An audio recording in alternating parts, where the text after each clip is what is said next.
di setiap hari Selasa malam. Pokoknya masuk. Kok masuk kasadonyo rancak banah. Nah, kamari maibau, kamari masuk di Bapak. Tapi jangan surang-surang juga. Jadi Bapak persiapkan bekal kita. Selagi kita masih istiqomah untuk berjamaah, tetap jagain berjamaah. Selagi masih mampu berjamaah, berjamaahlah. Terutama untuk subuh, kata Nabi, untuk sholat subuh itu jangan sampai ditinggalkan berjamaah. Karena beri kabar kepada orang-orang yang diselamatkan Allah di titian sirat, diberikan cahaya langkah kakinya dan diberikan keselamatan mereka, bahkan melangkah seperti cahaya. Itu beri kabar kepada orang-orang yang datang setiap subuh melangkahkan kakinya menuju ke masjid sholat subuh berjamaah.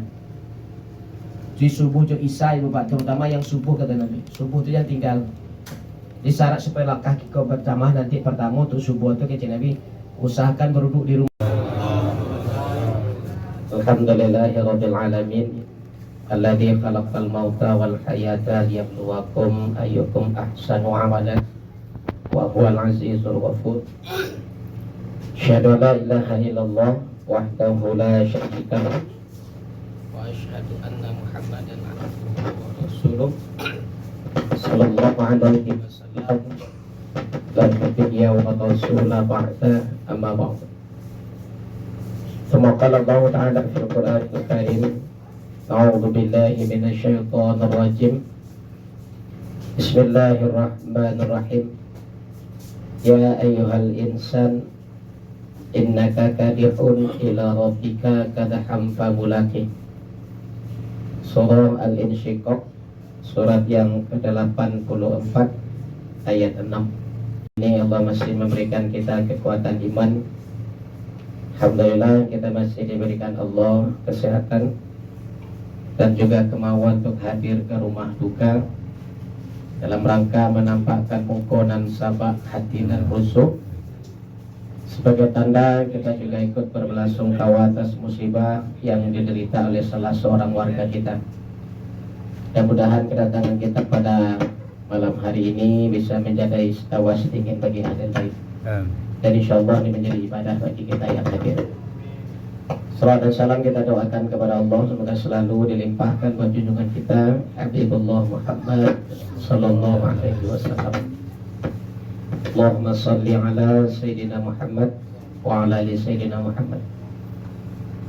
Bapak rahimakumullah, sebagaimana yang diingatkan oleh Rasulullah, man azza musaban falahu, adalah seorang yang sedang tertimpa musibah, maka pahalanya sama besar dengan ketabahan yang dinampakkan oleh ahli bait. Insyaallah kedatangan kita bertakziah dan kesanggupan ahli bait menerima kedatangan kita ini pahalanya sama-sama besar di sisi Allah. Namun dalam hal ini Allah sudah mengingatkan dalam surah Ali Imran ayat 169, kata Allah, wala tahsabannal ladzina qutilu fi sabilillahi amwata bal ahya'un 'inda rabbihim yurzaqun.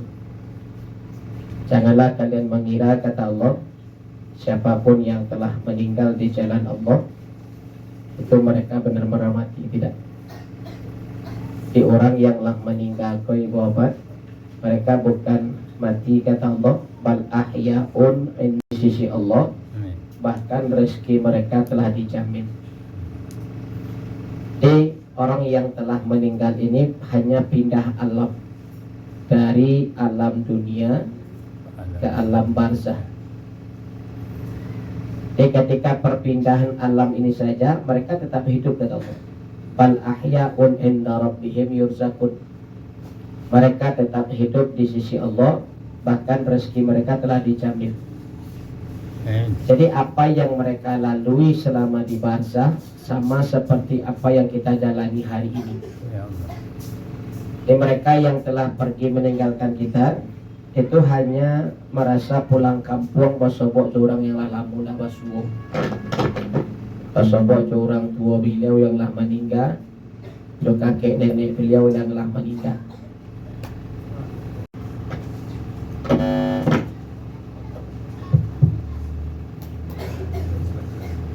Tapi rezeki mereka dijamin oleh Allah. Farihina bima atahumullah, mereka sangat bergembira dengan fasilitas yang Allah berikan kepada mereka di barzah. Wa yastabshiruna, Bahkan mereka saat ini kata Allah memanggil-manggil keluarga mereka yang masih hidup di dunia. Karena mereka mendapatkan barzah yang lebih baik, maka kebaikan barzah tadi sudah mereka nikmati. Bahkan mereka memanggil awak yang masih hidup ke ibu bapa. Jadi awak yang masih hidup di dunia kau diimbau-imbau dek keluarga awak yang lah meninggal. Kamari lalai mengalah mola-mola di dunia. Itu karena dek awak tak mandanga ibu. Kau mandanga kira ya. Dan itu dikatakan Allah tadi. Ya ayuhal insan, kata Allah, wahai manusia, innaka kadihun ila rabbika kadaham famulaki. Sesungguhnya kalian akan melakukan perjalanan menuju kepada Allah. Itu perjalanan yang sangat panjang. Perjalanan yang sangat panjang ini Bapak, kita mulai start awalnya ketika terjadinya kematian. Di kematian ini titik awal atau start permulaan kita menuju Allah. Perjalanan panjang telah dimulai ketika kematian datang. Setelah kematian ada barzah yang kita kenal dengan istilah kubur itu. Di barzah ini posisi kita cuma dua, kata Allah dalam surah Al-Mutaffifin. Bagi orang yang ditafsirkan oleh ulama, tempat yang ditinggikan Allah, yang diistilahkan ulama dengan istilah taman surga. Di Iliyin itu adalah taman surga. Posisi mereka di situ, mereka melihat surga dan kondisi keadaan surga setiap pagi dan sore. Mereka bisa melihat surga tapi belum boleh menuju ke surga. Dan mereka masih bisa melihat ke dunia tapi tidak boleh lagi kembali ke dunia. Maka mereka melihat kondisi saudaranya di dunia dan memanggil untuk secepatnya menyusul. Kita dipanggil-panggil dari yang meninggal tadi, capeklah kami, sampai kami sanang, sampai kami mulia, sampai kami diberikan kenikmatan oleh Allah. Kamarilah capek. Berdosa, fujur, kata Allah, itu posisinya disebut dengan sijin. Sijin itu ditafsirkan oleh ulama liangnya neraka. Di liang neraka itu mereka diperlihatkan gambaran neraka setiap pagi dan petang. Ini yang Allah jelaskan dalam surah 40, surat Ghafir atau surah Al-Mu'min, ada dua nama. Di ayat 46 kata Allah, An-naru yu'raduna 'alaiha ghuduwwan wa 'ashiyya. Neraka diperlihatkan kepada mereka setiap pagi dan petang. Jadi karena dicalian neraka setiap pagi dan petang 2 kali sehari selama itu ya Pak. Akhirnya tak tahan minta balik ke dunia. Qala rabbirji'un. Ya Allah, kalau tak kau balik, setelah kami ke dunia balik. La'alli a'malu sholihan fima taraktu. Saya akan jemput semua amal soleh dan solat yang 99 dan 100. Mereka bisa melihat kondisi dunia tapi tidak bisa lagi kembali ke dunia. Mereka bisa melihat keadaan akhirat tapi belum boleh masuk ke akhirat. Makanya barzah ini disebut dengan alam penantian. Kita menunggu nanti sampai hari berbangkit didatangkan. Di beralamu di Bapak di barzah. Kalau sampai hari kiamat, bila kiamat? Kalau kata Allah fajumi asyamsu wal qamar, terjadinya kiamat itu ketika Allah benturkan semua benda-benda langit. Semua planet itu beradu, terjadi gempa, terjadi kiamat, hancur. Nah itu semua terjadi kata ahli fisika karena tidak ada lagi kontrol dari daya tarik, tidak ada. Dan umur matahari itu kata ahli fisika selama 12 miliar tahun. Dan kini baru tak pakai Bapak sekitar 5,5 miliar tahun. Jadi kalau seperti apa yang digambarkan oleh Allah dan seperti analisa dari oleh ahli fisika, berarti kiamat akan terjadi 6,5 miliar tahun lagi. Nah, kalau kita meninggal kini lumayan lama tu Pak. Nah, kalau lima celik sarugo setiap hari 2 kali sehari dah ada Pak. Aku neraka ini celik 2 kali sehari bagi kira. 6,5 miliar tahun lah pokoknya. Makanya perjalanan kita sangat panjang kata Allah. Nanti setelah itu baru terjadi kiamat, semua dihancurkan Allah, kemudian diwafatkan semuanya, tinggal Allah satu-satunya yang hidup. Baru kemudian Allah bangkitkan yang pertama, kembali semua oleh Allah. Setelah itu kita digiring ke mahsyar. Di mahsyar kita berdiri selama 50.000 tahun. Dipanjang perjalanan kita, Ibu Bapak. Makanya harus kita siapkan bekal. Tazawwadu fa inna khairaz zadi taqwa, kata Allah. Maka mulailah kalian berbenah dan berbekal, mempersiapkan diri karena perjalanan kita akan panjang setelah ini. Dan start awalnya itu akan dimulai perjalanan jauh itu, kata Allah, ketika kematian sudah mendatangi kita. Begitu kematian datang, berarti kita sudah di awal permulaan perjalanan menuju Allah dalam perjalanan yang sangat panjang. Akan lebih panjang dari masa kehidupan yang kita jalani di dunia. Di dunia mungkin 60, 70, 80 sampai 90 tahun, Ibu Bapak. Lama dihisab, di mizan, di sirat berapa lama. Jadi semua itu bermula dari kehidupan kita yang pendek di dunia. Maka kata Nabi, sebaik-baik bekal kita adalah ketakwaan. Maka mulailah Ibu Bapak kita perbaiki ibadah kita, kita lihat dan kita tingkatkan keimanan kita. Mulai kita berbekal kembali, mempersiapkan segala sesuatunya. Jangan pernah ada kata santai sebelum kematian datang.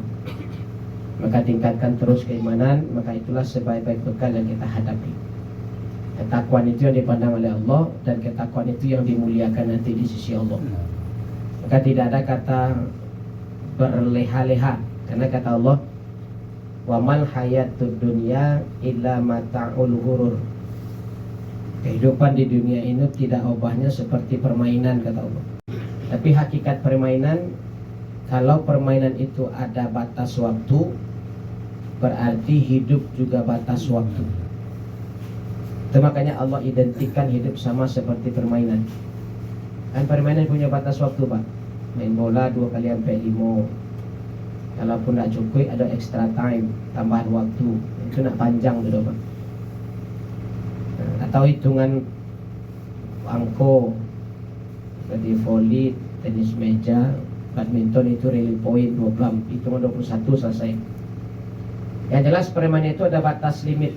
Ada batas limit waktu, ada batas limit angka. Kalaulah sampai di angka itu, maka kematian pun datang setelah kita melakukan permainan panjang. Yang kedua, permainan itu pasti ada kalah, ada menang. Nah, kita nanti keluar dari dunia ini sebagai pemenang atau sebagai orang yang kalah. Karena kata Allah dalam surah Al-Hasyr ayat 20, la yastawi ashabun nari wa ashabul jannah, ashabul jannati humul faizun. Jumlah penduduk neraka tidak akan sama dengan jumlah penduduk surga. Karena jumlah penduduk surga lebih sedikit dari jumlah penduduk neraka. Karena kata Allah, ashabul jannati humul faizun. Karena yang boleh masuk ke dalam surga itu hanya orang-orang yang menang, hanya orang-orang yang juara. Maka berusahalah jadi pemenang, Ibu Bapak. Dan orang-orang yang menang itu hanya golongan minoritas, hanya golongan orang-orang yang sedikit. Karena dari sekian banyak peserta yang diakui juara kan cuma 3. Juara 1, juara 2, juara 3. Itu yang kasurga itu juga. Selebihnya itu makanya penduduk surga nanti kata Nabi dalam hadis Muslim, dari 1000 anak Adam itu cuma 1 yang ke surga, 999 ke neraka. Jadi jumlah penduduk orang neraka lebih banyak. Contoh kini sensus penduduk dunia 7 miliar. Dari 7 miliar cuma 2 miliar yang Islam, 5 miliar kafir. Kok 5 miliar kok lah pasti ke neraka. Yang 2 miliar kok apakah sadonyo ke surga? Anu lain. Yang Islam KTP-nya, yang Islam munafiknya, yang Islam fasiknya, yang Islam musyriknya tuh. Nah, kalau dari 2 miliar itu separuh yang ke surga, separuh yang ke neraka, berarti ke neraka 6:1 jadinya. Dan contoh konkretnya di masa haji awal, Ibu. Banyak warga awak kini, Ibu. Banyak warga, Pak. Terus kupon kurban batang barang haji, sholat berjamaah. Nah, dari 200 kupon berarti kan per kakak itu, Pak. 200 kupon daging, misalnya 300 kupon daging kan sebanyak itu warga awak, itulah gambarannya. Dari 300 warga itu barang yang datang ke masjid sholat berjamaah. Oh datanglah satunya 300 itu Bapak atau mungkin di Masjid Aliman. Pasti di Palembang mungkin jalan itu dipakai dari pengurus itu jadi. Karena memang itu. Jadi yang ke surga itu hanya yang pilihan, yang kaum minoritas, yang kaum saketek. Itu makanya perbandingannya 1:1000 gitu.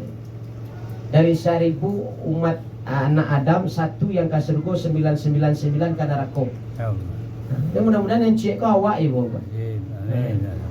Terima kasih asal lagi ibu bapak datang juga ke masjid menang oleh Allah. Nah, jadi jangan tinggalkan berjamaah. Kenapa? Karena kita masuk surga nak surang-surang dong. Kita masuk surga berkelompok berjamaah ibu Bapak. Dalam surah Az-Zumar tuh, wasiqal ladina taqaw rabbahum ilal jannati zumaro. Awak masuk surga besok nak surang-surang udah berkelompok. Kelompok yang sholat berjamaah, kelompok yang hadir menghadiri pengajian setiap hari Selasa atau wirid subuh barokah, kan nanti ada kelompok-kelompoknya. Dan kelompok itu dipanggil dari malaikat besok menuju ke surga.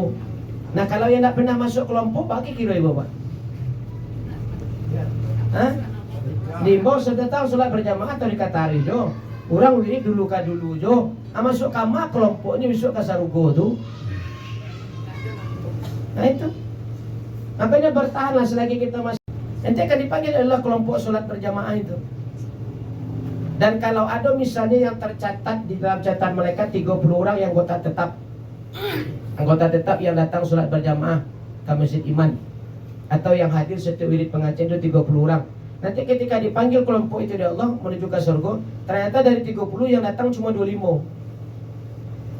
Yang 5 lagi kemana ke Allah? Jadi catatan riwayat dari mereka, oh jatuh ke neraka ya Allah. Akan cik Allah kayak 25 kok kalian japui yang 5 tu ke neraka bawa kemari. Ayah tak pernah masuk kelompok siapa menjapui besok Pak. Makanya tinggalkan kelompok. Kalau lah hadir di kelompok wirid tentang tarikh. Lah hadir di kelompok sholat berjamaah masuk tarikh. Jangan keluar.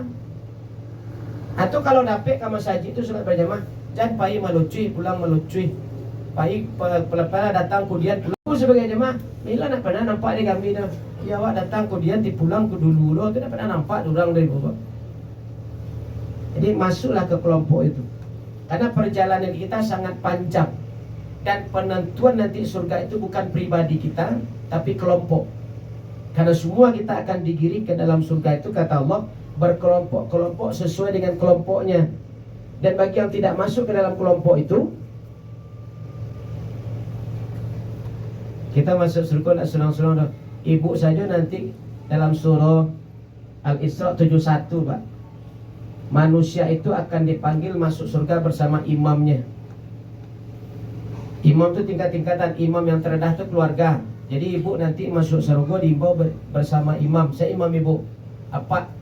Ini nama ibu akan diimbau ke masuk surga besok dong. Yang diimbau. Kalau lupa nama apa tu bisa masuk.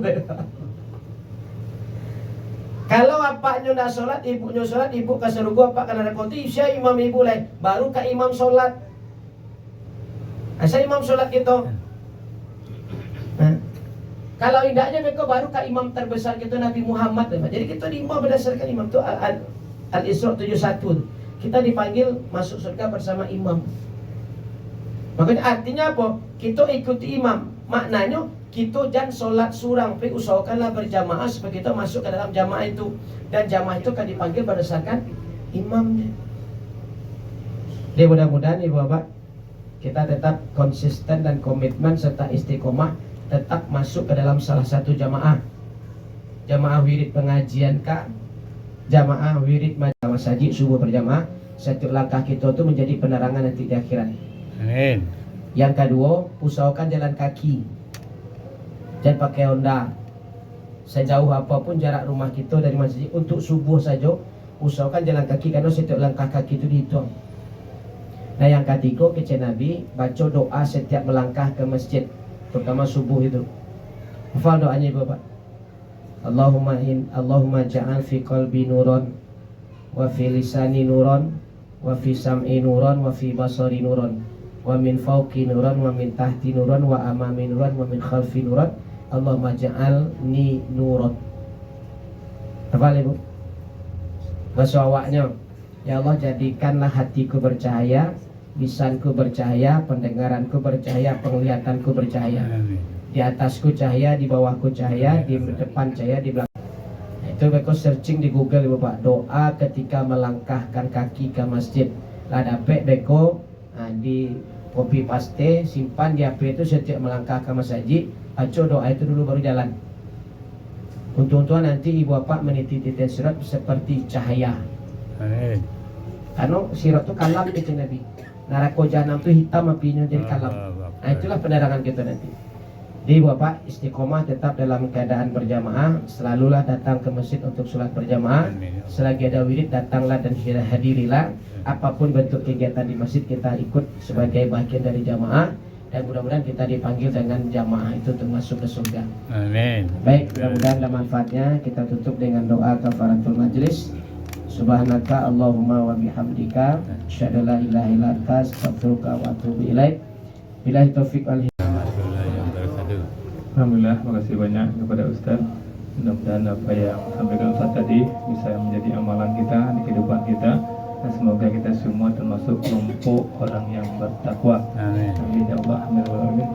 Mungkin saya sudah masuk. Bapak Ibu yang mewakili semua yang hadir, kita yang hadir di sini sudah saling memaafkan.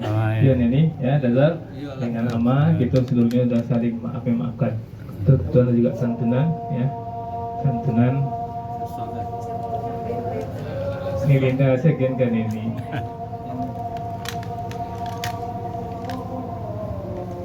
Itu doa yang disampaikan Ustadz Islam Yasmam tadi, ini alhamdulillah itu berkah tanda kasih sayang kita antar selama jemaah. Itu doa tadi itu Ustadz alhamdulillah ada di spanduk. Mungkin itu saja Bapak Ibu karena waktu kita